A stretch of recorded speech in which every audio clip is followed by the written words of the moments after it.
Let me read to you a passage from the 14th chapter of St. John's Gospel, verses 27 to 31. It's the Gospel for Tuesday of the 5th week of Easter, Year A. St. John writes, Jesus said to his disciples, "Peace I leave with you. My peace I give you. I do not give it to you as the world gives it. Do not let your hearts be troubled, and do not be afraid. You heard me say, I am going away, and I am coming back to you. If you loved me, you would be glad that I am going to the Father, for the Father is greater than I. I have told you now, before it happens, so that when it does happen, you will believe. I will not speak with you much longer, for the prince of this world is coming. He has no hold on me, but the world must learn that I love the Father, and that I do exactly what my Father has commanded me." That's from John chapter 14, verses 27 to 31. And what does it suggest to us? Well, I remember watching a movie years ago, and it portrayed a young soldier in the First World War who had, out of overwhelming fear, briefly deserted the army. He had then been arrested and condemned to be shot for his desertion. It showed his fear of death as it approached, a fear he could not control. Few things are more understandable than the fear of death, and it would normally require a very special motive to overcome this fear. As I mentioned once before when commenting on one of the Gospels, I remember reading a great Australian novel many years ago, and the most memorable scene in it for me was the dying moments of a relative of one of the leading characters. The leading character stepped forward at that moment and said, "Have no fear of death, John."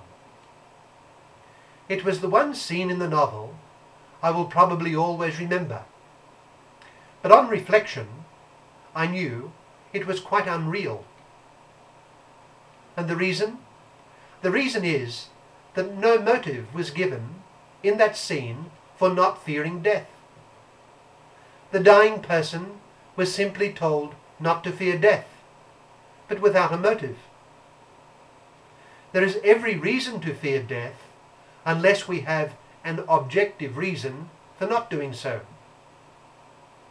The greatest of persons will fear death and will do all that is reasonable to avoid it. But now, let us consider Christ as his death approached. During the few years of his public ministry, he explicitly referred to his coming death, both with his disciples and publicly. For example, after he elicited from Simon Peter his profession of faith in him as the Messiah, he told the 12 that he would suffer and be put to death and then rise again. This he stated on more than one occasion, and he stated it even publicly to the public, as we read especially in the Gospel of St. John. He would be lifted up as Moses lifted up the serpent in the desert. We remember how, at the age of 12, the boy Jesus astonished the doctors of the law who engaged with him in discussion in the temple. I suspect that on that occasion the great child was probing and discussing the messianic prophecies, including that of the suffering servant. His redemptive death would never have been far from his thoughts. But consider the calmness with which Christ prepared for and encountered his greatest tribulations. Throughout his public ministry, he constantly displays fortitude in the face of affliction, and during the Last Supper, from the account of which our passage today is drawn, Christ is serene, loving, and full of strength. The prince of this world is coming, he says elsewhere in the account, and he has no power over me. He allows the full impact of his coming death to submerge him during his agony in the garden. But he is in ultimate command nevertheless. That is to say, Christ is at peace.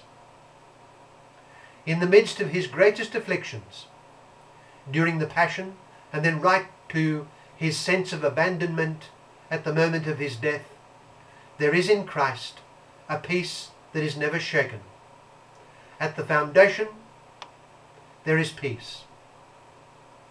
We get the sense of this during his interrogation by the high priest, during his dialogue with Pontius Pilate, during his sentencing, during his brief interchanges with the sorrowing women, and right to the end, including his words to the thief, to the criminal who was crucified with him, and who asked that he be remembered when he comes into his kingdom.